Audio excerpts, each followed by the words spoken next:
ओम शांति। आज 5 मई 2025 प्रातः मुरली। ओम शांति। बाप दादा। मीठे बच्चे, सदा इसी नशे में रहो कि हम संगम युगी ब्राह्मण हैं। हम जानते हैं जिस बाबा को सब पुकार रहे हैं वह हमारे सम्मुख है। प्रश्न: जिन बच्चों का बुद्धि योग ठीक होगा उन्हें कौन सा साक्षात्कार होता रहेगा? उत्तर: सतयुगी नई राजधानी में क्या क्या होगा, कैसे हम स्कूल में पढ़ेंगे, फिर राज्य चलाएंगे, यह सब साक्षात्कार जैसे जैसे नज़दीक आते जाएंगे होता रहेगा। परंतु जिनका बुद्धि योग ठीक है, जो अपने शांति धाम और सुख धाम को याद करते हैं, धंधा धोरी करते भी एक बाप की याद में रहते हैं, उन्हें ही यह सब साक्षात्कार होगा। गीत ओम नमः शिवाय। ओम शांति। भक्ति मार्ग में और जो भी सत्संग होते हैं उसमें तो सब गए होंगे। वहाँ या तो कहेंगे बोलो सब, वहाँ गुरु या राम का नाम बताएंगे। यहाँ बच्चों को कुछ कहने की भी ज़रूरत नहीं रहती। एक ही बार कह दिया है, घड़ी घड़ी कहने की दरकार नहीं। बाप भी एक है, उनका कहना भी एक ही है। क्या कहेंगे?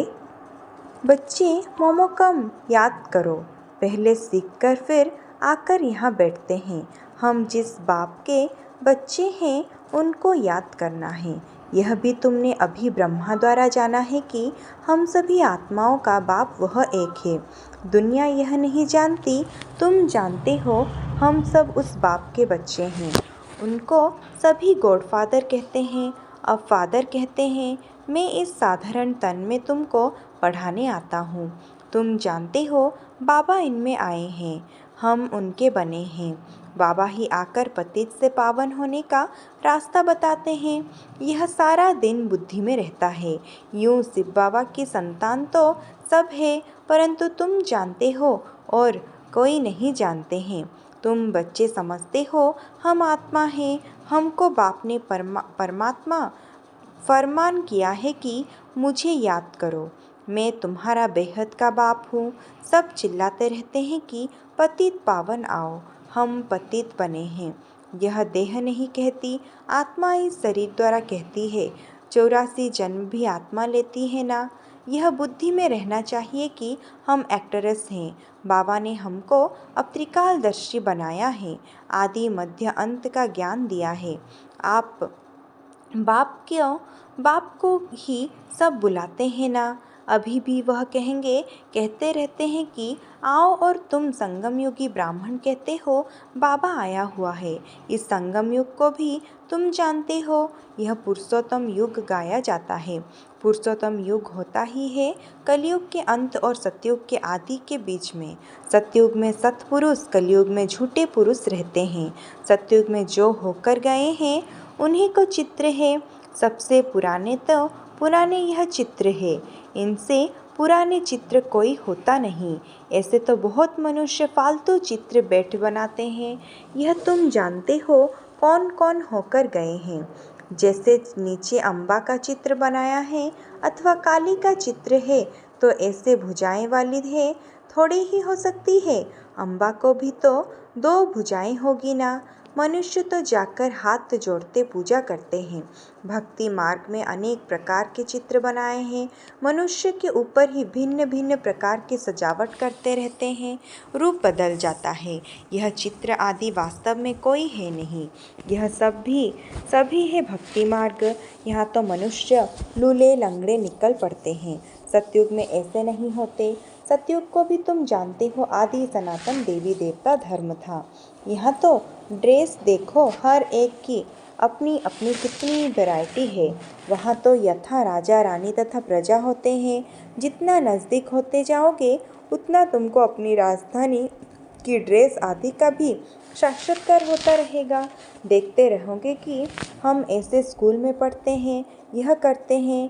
देखेंगे भी वह जिनका बुद्धि योग अच्छा है, अपने शांति धाम सुख धाम को याद करते हैं। धंधाधारी तो करना ही है।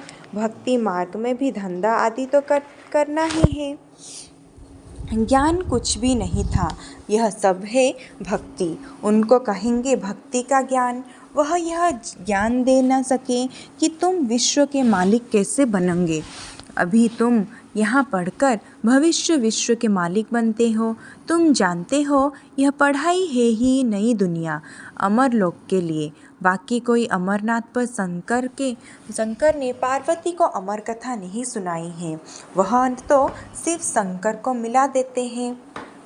अभी बाप तुम बच्चों को समझा रहे हैं, यह भी सुनते हैं। बाप विगर सृष्टि के आदि मध्य अंत का राज कौन समझा सकेंगे। यह कोई साधु संत आदि नहीं है।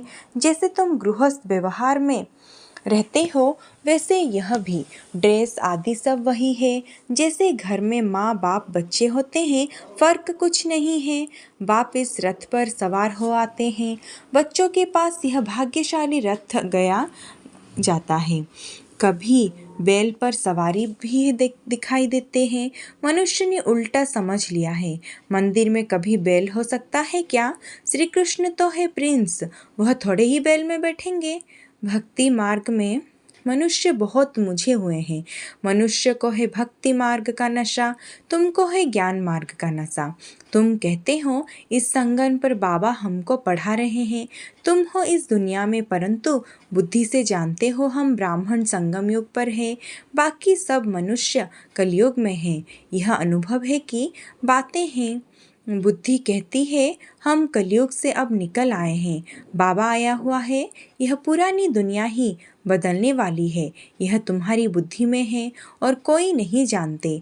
भले एक ही घर में रहने वाले हैं, एक ही परिवार के हैं, उसमें भी बाप कहेगा हम संगम योगी हैं, बच्चा कहेगा नहीं हम कलयुग में हैं। वंडर है ना। बच्चे जानते हैं हमारी पढ़ाई पूरी होगी तो विनाश होगा, विनाश होना जरूरी है। तुम्हारे में भी कोई जानते हैं अगर यह समझे दुनिया विनाश होनी है तो नई दुनिया के लिए तैयारी में लग जाए। बैग वैगेज तैयार कर ले, बाकी थोड़ा समय है, बाबा को तो बन जाए।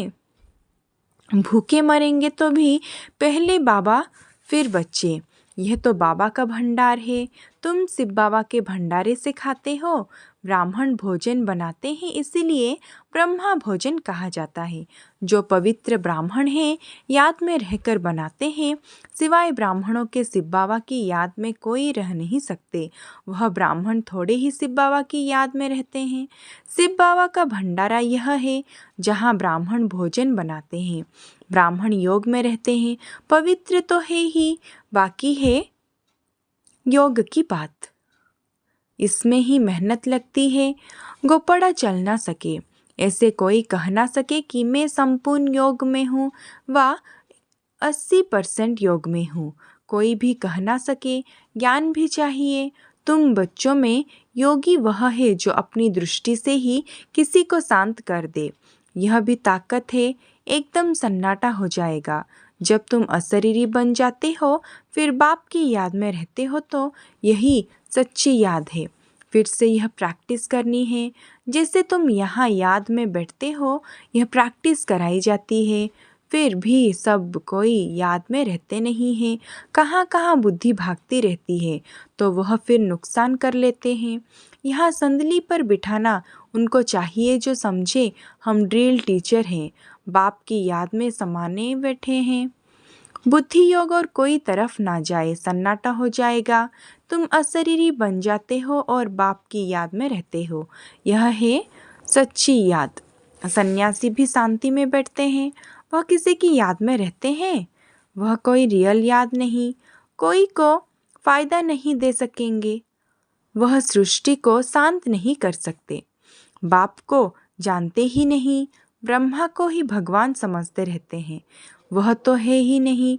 कभी अभी तुमको श्रीमत मिलती है, मोमोकम याद करो। तुम जानते हो हम 84 जन्म लेते हैं। हर जन्म में थोड़ी थोड़ी कला कम होती जाती है। जैसे चंद्रमा की कला कम हो जाती है। देखने से इतना मालूम थोड़े ही पड़ता है। अभी कोई भी संपूर्ण नहीं बना है। आगे चल तुमको साक्षात्कार होंगे। आत्मा कितनी छोटी है, उनका भी साक्षात्कार हो सकता है। नहीं तो बच्चियाँ कैसे बताती हैं कि इनमें लाइट कम है, इनमें जास्ती है। दिव्य दृष्टि से ही आत्मा को दिखती है। यह भी सभी ड्रामा में नूंद है। मेरे हाथ में कुछ नहीं है, ड्रामा मुझसे कराते हैं। यह सब ड्रामा अनुसार चलता रहता है। भोग आदि यह सब ड्रामा ने नूंद है। सेकेंड बाई सेकेंड एक्ट होता है। अभी बाप शिक्षा देते हैं कि पावन कैसे बनना है। बाप को याद करना है, कितनी छोटी आत्मा है जो पतित बनी है फिर पावन बनी है। वंडरफुल बात है ना। कुदरत कहते हैं ना, बाप से तुम सब कुदरती बातें सुनते हो। सबसे कुदरती बातें हैं आत्मा और परमात्मा की, जो कोई नहीं जानते हैं। ऋषि मुनि आदि कोई भी नहीं जानते। इतनी छोटी आत्मा ही पत्थर बुद्धि फिर पारस बुद्धि बनती है। बुद्धि में यही चिंतन चलता रहे कि हम आत्मा पत्थर बुद्धि बनी थी, अब फिर बाप को याद कर पारस बुद्धि बन रही है। लौकिक रीति तो बाप भी बड़ा फिर टीचर गुरु भी बड़े मिलते हैं। यह तो एक ही बिंदी बाप भी है, टीचर भी है, गुरु भी है। सारा कल्प देहधारी को याद किया है। अब बाप कहते हैं मोमोकम याद करो, तुम्हारी बुद्धि को कितना महीना बनाते हैं विश्व का मालिक बनना। कोई कम बात है क्या? यह भी कोई ख्याल नहीं करते हैं कि यह लक्ष्मी नारायण सतयुग के मालिक कैसे बने। तुम भी नंबरवार पुरुषार्थ अनुसार जानते हो, नया कोई इन बातों को समझ ना सके। पहले मोटे रूप से समझा फिर महीनता से समझाया जाता है। बाप है बिंदी, वह फिर इतना बड़ा बड़ा लिंग रूप बना देते हैं। मनुष्य के भी बहुत बड़े बड़े चित्र बनाते हैं, परंतु ऐसे है नहीं। मनुष्य के शरीर तो यही होते हैं। भक्ति मार्ग में क्या क्या बैठे बनाया है। मनुष्य कितना मूझे हुए हैं। बाप कहते हैं जो पास्ट हो गया वह फिर होगा। अभी तुम बाप को श्रीमत, तुमको हम बादशाही। अभी तुम बाप के श्रीमत पर चलो। इनको भी बाबा ने श्रीमत दी, साक्षात्कार कराया ना। तुमको हम बादशाही देता हूँ, अब इस सर्विस से लग जाओ। अपना वर्षा लेने का पुरुषार्थ करो। यह सब थोड़े छोड़ दो तो यह भी निमित्त बना। सब तो ऐसे निमित्त नहीं बनते हैं। जिनको नशा चढ़ा तो आकर बैठ गए। हमको तो रजाई मिलती है, फिर यह पाई पैसे क्या करेंगे। तो अब बाप बच्चों को पुरुषार्थ कराते हैं। राजधानी स्थापन भी हो रही है। कहते भी हैं हम लक्ष्मी नारायण हैं, कम नहीं बनेंगे तो श्रीमत पर चलकर दिखाओ, चूं चा मत करो। बाबा ने थोड़े ही कहा, बाल बच्चों का क्या हाल होगा। एक्सीडेंट में अचानक कोई मर जाता है तो कोई भूखा रहता है क्या? कोई ना कोई मित्र संबंधी आदि देते हैं खाने के लिए। यहाँ देखो, बाबा पुरानी झोपड़ी में रहते हैं, तुम बच्चों को महलों में रहने देते हैं। बाप कहेंगे बच्चे अच्छी रीति रहें, खाएं पिए। जो कुछ भी नहीं ले आए हैं उनको भी सब कुछ अच्छी रीति मिलता है। इस बाबा से भी अच्छी रीति कहते हैं। शिव बाबा कहते हैं मैं तो है ही श्रमता योगी, कोई का भी कल्याण करने जा सकता हूँ। जो ज्ञानी बच्चे हैं वह कभी साक्षात्कार आदि की बात में खुश नहीं होंगे, सिवाय योग के और कुछ भी नहीं। इन साक्षात्कार की बातों में खुश नहीं होना अच्छा।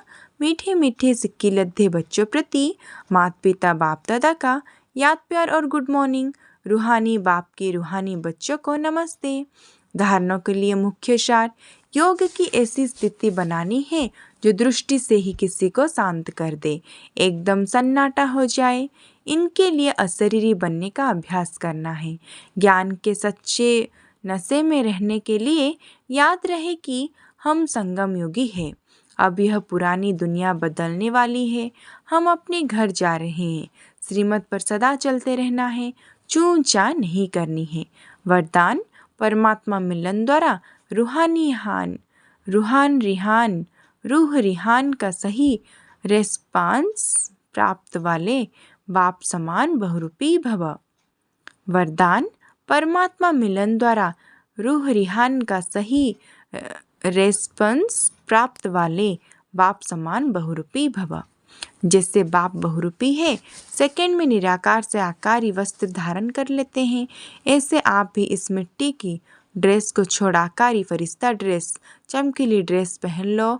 सहज मिलन भी होगा और रूह रिहान का क्लियर रिस्पॉन्स समझ में आ जाएगा, क्योंकि यह ड्रेस पुरानी दुनिया की वृत्ति और वाइब्रेशन से माया के वाटर का फायर से फ्रूक है। इसमें माया इंटरफेयर नहीं कर सकती। स्लोगान दृढ़ता संभव से भी संभव करा देती है। अव्यक्त सारे रूहानी रॉयल्टी और प्यूरिटी की पर्सनालिटी धारण करो। ब्रह्मा कुमार अर्थात सदा प्यूरिटी की पर्सनालिटी और रॉयल्टी में रहना। यही प्यूरिटी की पर्सनालिटी विश्व की आत्माओं को अपनी तरफ आकर्षित करेगी और यही प्यूरिटी की रॉयल्टी धर्मराजपुरी में रॉयल्टी देने से छुड़ाएगी। इसी रॉयल्टी के अनुसार भविष्य रॉयल फैमिली में आ सकेंगे। जैसे शरीर की पर्सनालिटी देह भान में लाती है, ऐसे प्यूरिटी की पर्सनालिटी देह अभिमानी बनाए बाप के समीप लाती है। अच्छा, ओम शांति।